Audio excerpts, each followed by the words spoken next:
उपासक अपने उपास्य देव में तन मन प्राण सर्वस्व समर्पित कर देता है तो उपास्य देव उससे एक क्षण भी दूर नहीं रहते। यही उपासना का अर्थ है। सदैव अपने इष्ट के समीप रहना उपासना, समीप रहना भाव से, तन से। हमारा तन उनकी सेवा में, मन उनके भाव में, वाणी उनके नाम गुण कीर्तन गायन में, श्रवणेन्द्रिय उनके श्रवण गुणों का करना, नाम कीर्तन का करना, नाम जप का श्रवण करना, साक्षात भगवत स्वरूप हो जाता है। जो है वही प्रकाशित हो जाता है।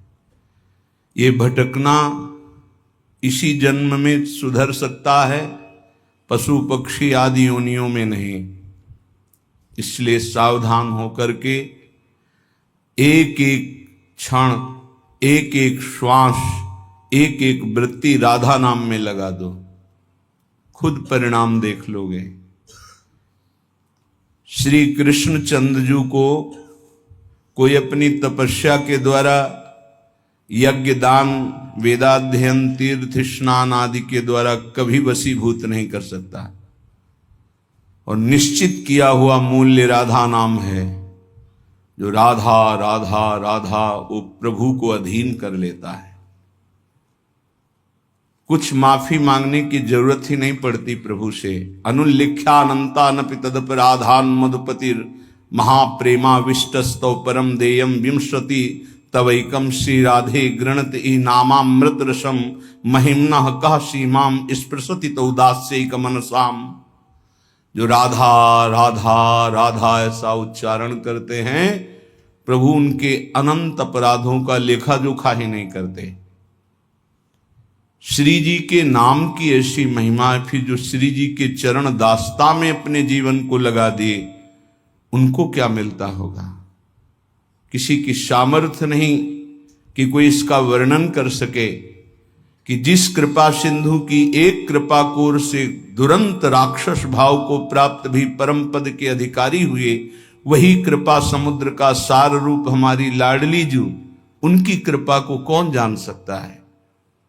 जैसे प्रभु श्री कृष्णचंद्र जी को रिझाने के लिए एकमात्र उपाय है अनन्यता, ऐसे प्रियाजू को रिझाने के लिए एकमात्र उपाय है दैन्यता। श्री जी के हो के अत्यंत दैन्य हो जाओ तो अवगुण करे समुद्र सम गनत नापनो जानी। ये मेरा जन है, बस इस बात से हम जीत जाते हैं। श्री जी के चरणारविंद में अपनापन हुआ कि हम जीत गए।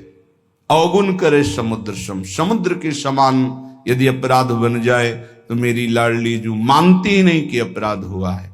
पर ये अनन्यता, ये दैन्यता बिना रसिक महापुरुषों का सेवन किए नहीं आ सकती।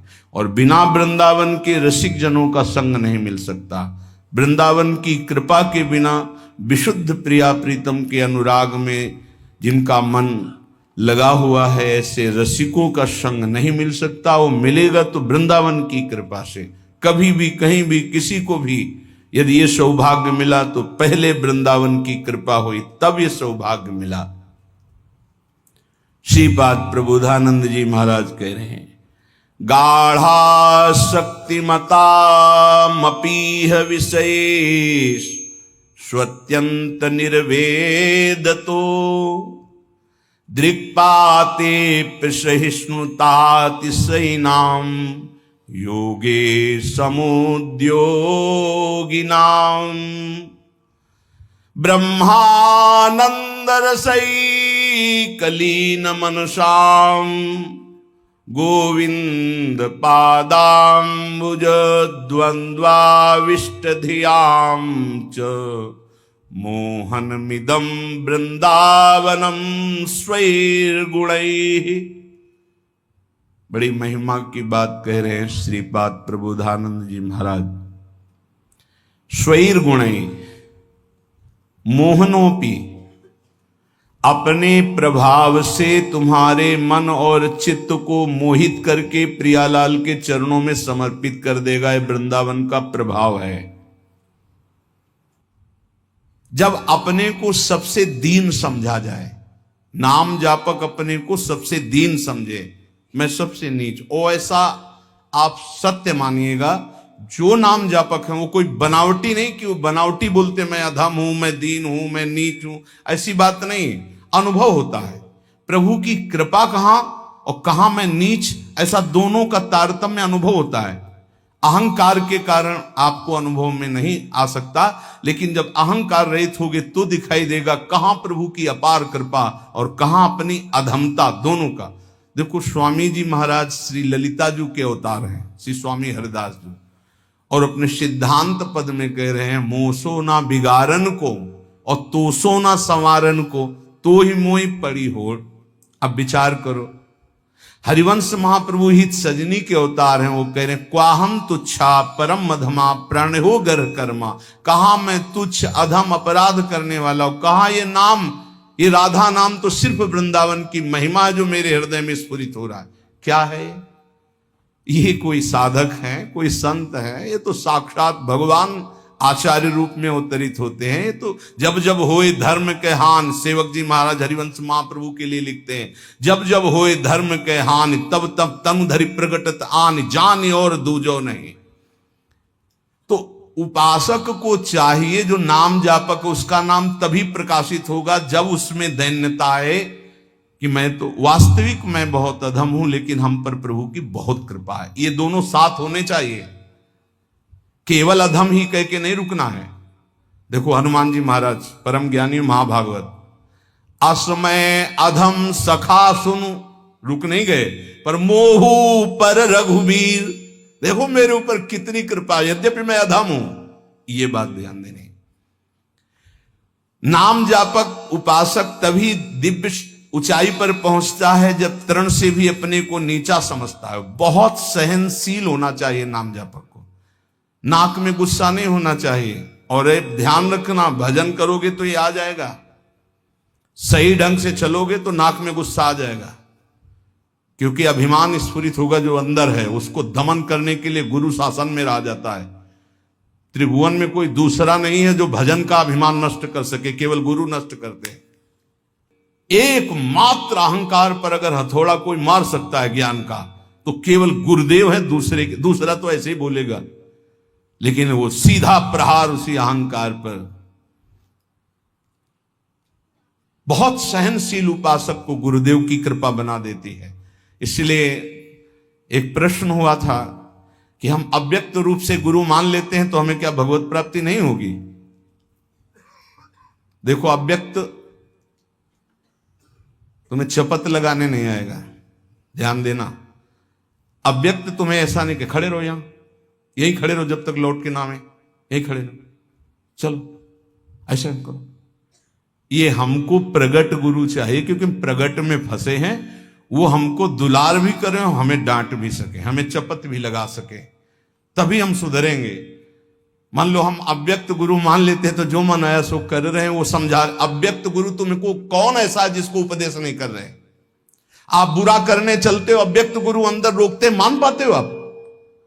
एक त्रिभुवन में गुरुदेव के सिवा कोई ऐसा नहीं है जो निर्विकार और निरहंकार कर सके। ये हम खुली बात कहते हैं। भगवान भी हमारे हृदय में बैठे रहे, निर्विकार नहीं किए।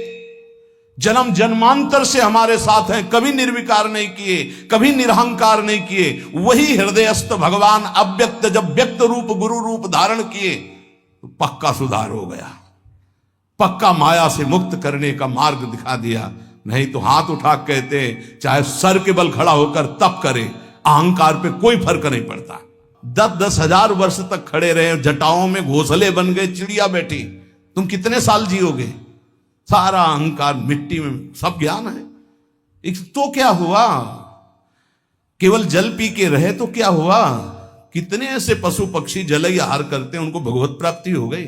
हर अहंकार की धज्जियां गुरुदेव उड़ाते हैं, और जब गुरुदेव का ऊपर वरद हस्त नहीं रहता तो सिद्धता का नाटक शुरू हो जाता है, नाटक शुरू हो जाता है।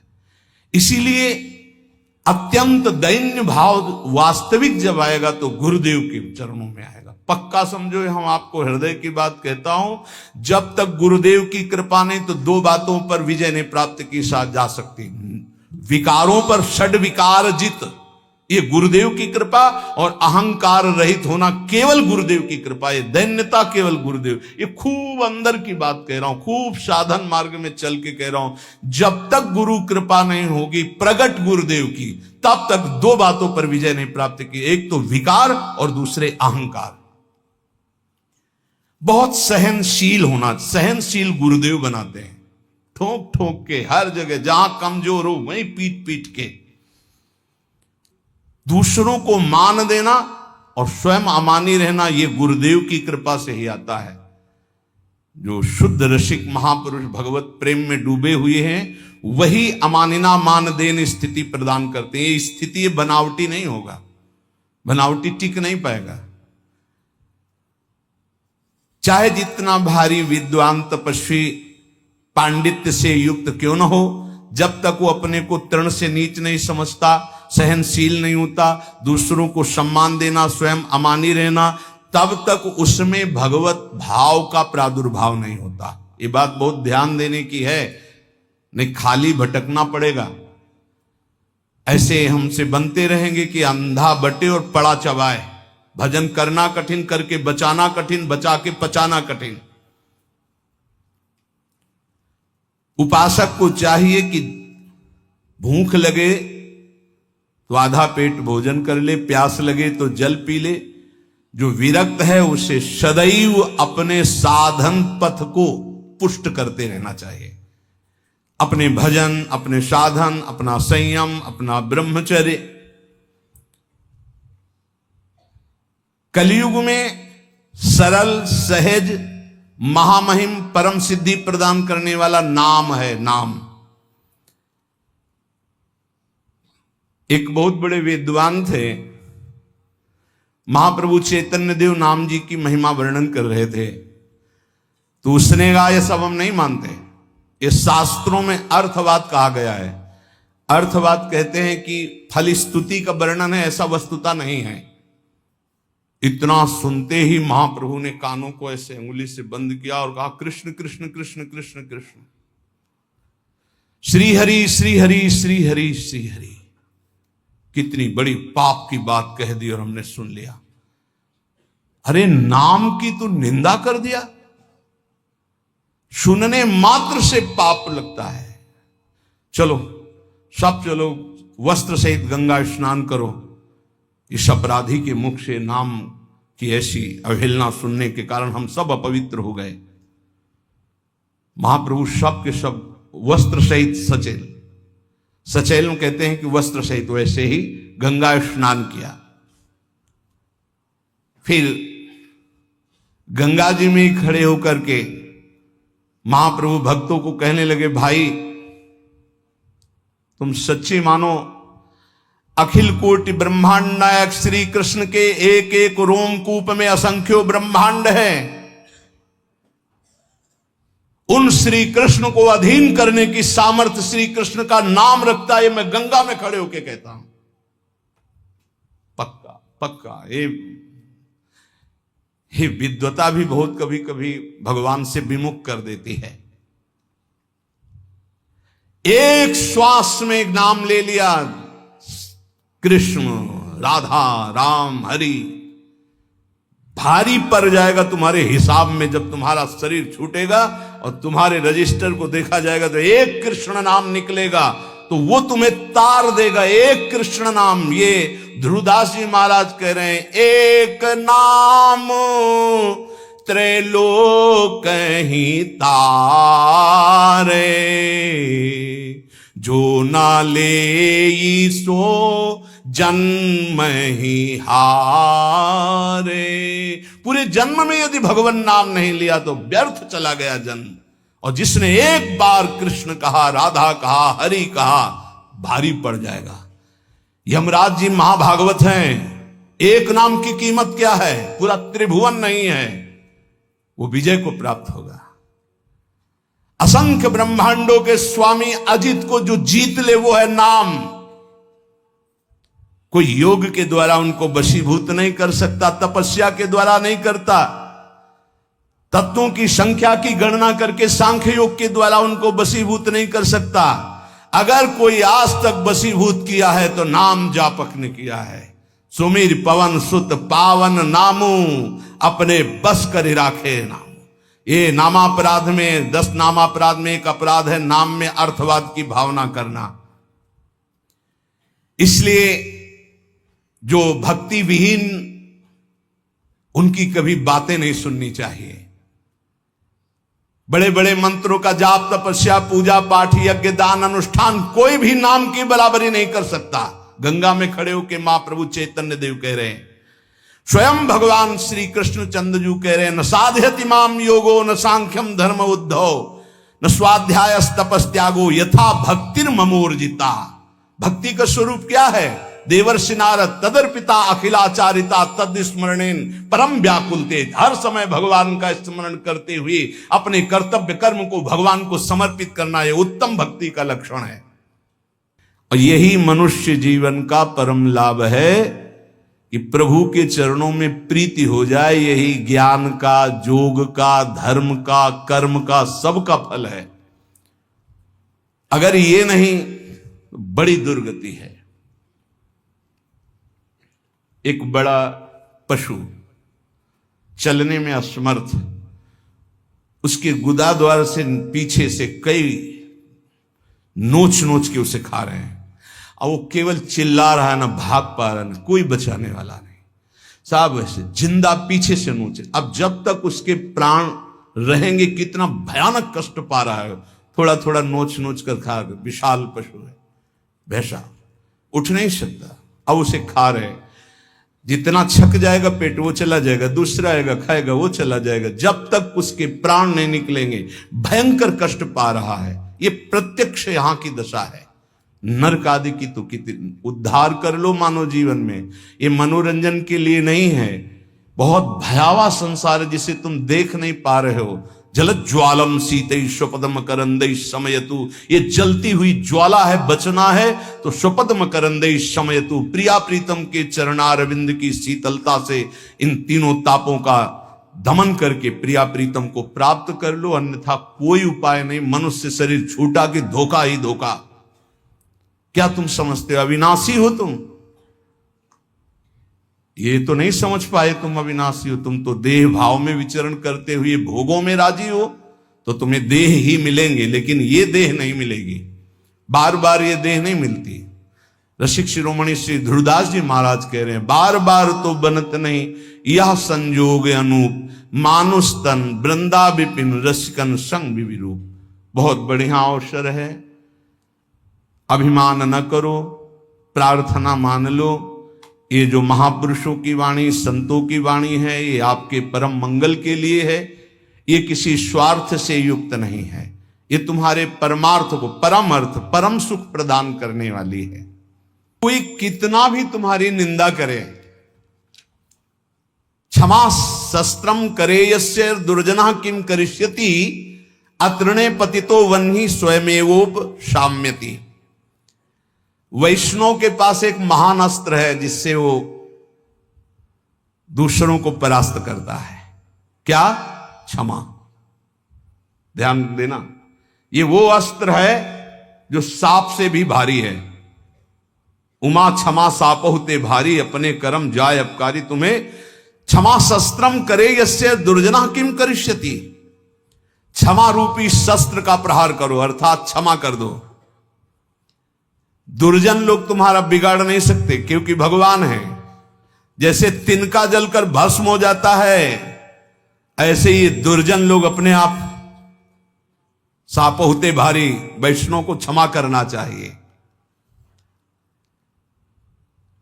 कहते हैं कि जैसे छात्र क्लास में पढ़ता है, जब उसकी क्लास बदलने का समय आता है तो उसकी परीक्षा होती है, ऐसे साधु वैष्णव की परीक्षा होती है।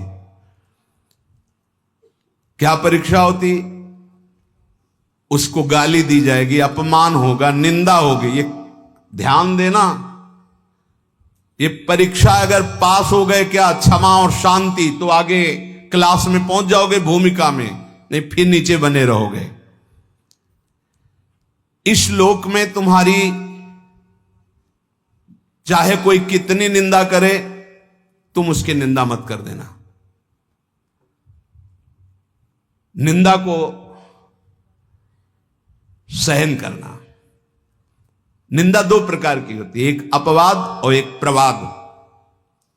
महाप्रभु चैतन्य देव कहते, अगर बुरा काम तुमने किया और फिर उसकी निंदा हो रही है तो ठीक हो रही है, तुम्हें बचना चाहिए, उसमें भी तुम्हें नाराज होने की जरूरत नहीं। और अगर तुमने बुरा काम नहीं किया और तुम्हारी निंदा हो रही तो बहुत ठीक हो रहा है, तुम्हारा भारी प्रारब्ध जो शरीर में दंड मिलने वाला था वो निंदा के द्वारा काटा जा रहा है। भगवान की विशेष कृपा है। दोनों स्थिति में, प्रवाद और अप्रवाद में भी तुम्हें किसी तरह क्रोध नहीं करना है। बहुत बड़े महापुरुष चरणदास जी महाराज, साधो निंदक मित्र हमारा, निंदक को निकटे ही राखो, हो न देऊ न्यारा, साधो निंदक मित्र हमारा। निंदक नियरे राखिए आंगन कुटी छवाए, कमरे में नहीं बीच आंगन में रखो, उठते बैठते देखे, एक एक दोष वर्णन करे, ये बड़ी बढ़िया बात है। निंदा करने वाले भारी पापों का नाश कर देते, बात मान लो। पर जब निंदा होती है तो ऐसे लगता है जैसे दिया सलाई पेट्रोल डाल के लगा दी गई हो, नहीं छाती। और उसके प्रति यही आएगा कि अगर तप होता तो राखी करके दिखा देते लोगों को। हाँ, ये अगर अंदर वृत्ति है तो भगवदानंद की अनुभूति नहीं होगी, ध्यान रखना। सहना पड़े अपवाद और प्रवाद। अपवाद, यदि गलती हुई है उसकी निंदा हो रही तब तो ठीक ही हो रही, उसमें क्या बोलना है। और अगर गलती नहीं हुई, निंदा हो रही तो बहुत ठीक हो रहा, तुम्हारे प्रारब्ध का नाश हो रहा, पूर्व प्राप्त जो शरीर को दंड मिलता और निंदा देके भुगता दिया गया। कह रहे निंदक को निकट ही रखो, बढ़िया सुविधा देके रख सकते हो। प्रशंसा वाले को रखा जाता है नजदीक, खड़े हो माइक में। तो आप लोगों के बीच में हम ये बड़े गर्व से कहते हैं कि पूज्य महाराज जी का सानिध्य हमारा परिवर्तन कर दिया। और हम ठीक है, और वही माइक से बोलने लगे बड़ा दुर्भाग्य इनका संग मिला। दृष्टि बदल जाए तो कह दे ला, बड़े बड़ों की बात होती है, छोटों की नहीं। निंदा में अच्छे अच्छों की दृष्टि बदल जाती है, रौद्र दृष्टि हो जाती है। जो निंदा होने पर शांत रहे वो स्थिति प्रज्ञ महात्मा होता है। पूज्यपाद उड़िया बाबा जी महाराज, जैसे कोई विदेशी भाषा में हमको गाली दे, हमें पता ही नहीं क्या बोल रहा है, मुस्कुरा के चल देंगे। जब हमारी भाषा में हमको गाली दे और हम ऐसे मुस्कुरा के चल दे, बिल्कुल बुरा ना लगे, तो समझो स्थिति आई है। पाछे निंदा करियग धोवे, सुनि मन मिटे विकारा, जैसे सोना तापी अगिन में, निर्मल करे सुनारा, साधो निंदक मित्र हमारा। ये निंदक लोग कितने कृपालु हैं। ये पीछे से निंदा करते हैं और क्या करते हैं, समस्त विकारों को उसके मिटाकर ऊपर उठा देते हैं। पक्का निंदा सह गए तो भूमिका बदल जाएगी। बहुत कठिन है निंदा सहना, बहुत कठिन है। निंदा सह गया तो द्वंद्व सहने की ताकत आ जाएगी। स्तुति बहुत अच्छी लगती है, नहीं लगती। बगल से निकल के कोई भी ये कह रहा कि बड़े भाग्य हैं इसे महात्मा के दर्शन, और कान में पड़े तो ऐसा लगता है बर्फ की सिल्ली रख गई, नहीं। और जब कोई न कोई प्रणाम न कोई नमस्कार और कटु वचन बोले, फिर उसके हमारा नम्र भाव, ये हमारी वैष्णवता, ये साधुता है। क्या करते, जैसे अग्नि में तपाकर सोना शुद्ध होता है, ऐसे निंदा करके ये लोग हमारे पापों का नाश करके हमें ऊंची स्थिति प्रदान करते। तो कौन बड़ा हुआ, जो हमें स्तुति करके नीचे गिरा दे या जो निंदा करके ऊपर उठा दे? जो ऊपर उठा दे। तो निंदक मित्र हमारा। बोले घन अहरन कसी हीरा निबटे, कीमत लक्ष हजारा। कांच और हीरा की पहचान कैसे होती? एक घन में पहचान होती है। घन लोहे का एक हथौड़ा जैसा होता है, और उसको ऐसे रख के पक्की जगह पे, लोहे पे, और ऊपर से घन मारो। अगर नकली हीरा है तो छार छार हो जाएगा, और असली हीरा है तो कुछ फर्क नहीं पड़ेगा। तो बोले असली संत में जहां गाली गलौज निंदा अपमान करो कोई फर्क नहीं पड़ा, अगर टूट गया तो नकली हीरा था, असली हीरा नहीं। घन अहरन कसी हीरा निपटे, तो कीमत लक्ष हजारा। ऐसे जाचत दुष्ट संत को, करन जगत उजियारा। साधो निंदक मित्र हमारा। ये भगवान से मिलाने वाले बनते, निंदा करने वाले। ये दुष्ट जन जो निंदा करते हैं, ये हमें भगवत प्राप्ति कराते हैं। इनके चरणों में कोटि कोटि प्रणाम। ये संसार में फंसने नहीं देते, छोटी सी छोटी गलती सामने रख करके हमको भगवान से मिला देते हैं, हमारे पापों का नाश कर देते हैं, हमारी बाधाओं का नाश कर देते हैं। जोग यज्ञ जप पाप कटन ही तू करे, सकल संसारा। और बिन करनी मम करम कठिन, सब मेटे निंदक प्यारा। कितनी बढ़िया बात। बड़ी बड़ी साधनाओं से पाप नष्ट करने का प्रयास किया जाता है, लेकिन निंदक, हम कुछ प्रयास भी नहीं कर रहे, हमारे सारे पाप नष्ट कर रहा है निंदा करके। कितना प्यारा मित्र है। बिन करनी मम करम कठिन, सब मेटे निंदक प्यारा। सुखी रहो, ये कोई संत ही बोल सकते हैं, ये केवल संत हृदय बोल सकता है। सुखी रहो निंदक जग माही, रोग न हो तन सारा। हमारी निंदा करने वाला, उतरे भव निधि पारा। ये कोई महात्मा ही बोल सकता है, दूसरे की ताकत ही नहीं। कह रहे हैं निंदक सुखी रहो, इस लोक में तुम्हारे शरीर में कोई रोग ना हो, और मेरी निंदा करने वाला परलोक में भगवान को प्राप्त हो। ये मेरा आशीर्वाद है। क्या संत है, क्या इनका हृदय कौन जान सकता है। सुखी रहो निंदक जग माही, रोग न हो तन सारा। हमारी निंदा करने वाला, उतरे भव निधि पारा। साधो निंदक मित्र हमारा। निंदा जो कर रहे हैं, निंदक के चरणों की स्तुति भाखों बारंबारा। चरण दास कहे सुनियो साधु, ये निंदक साधक भारा। ये निंदा करने वाले भगवान की प्राप्ति कराने में बड़े सहायक हैं। हे साधु, कभी इनकी निंदा मत करना। जो तुम्हारी निंदा करे तुम सह जाना, तुम्हें भगवत प्राप्ति करा देंगे, पक्की बात।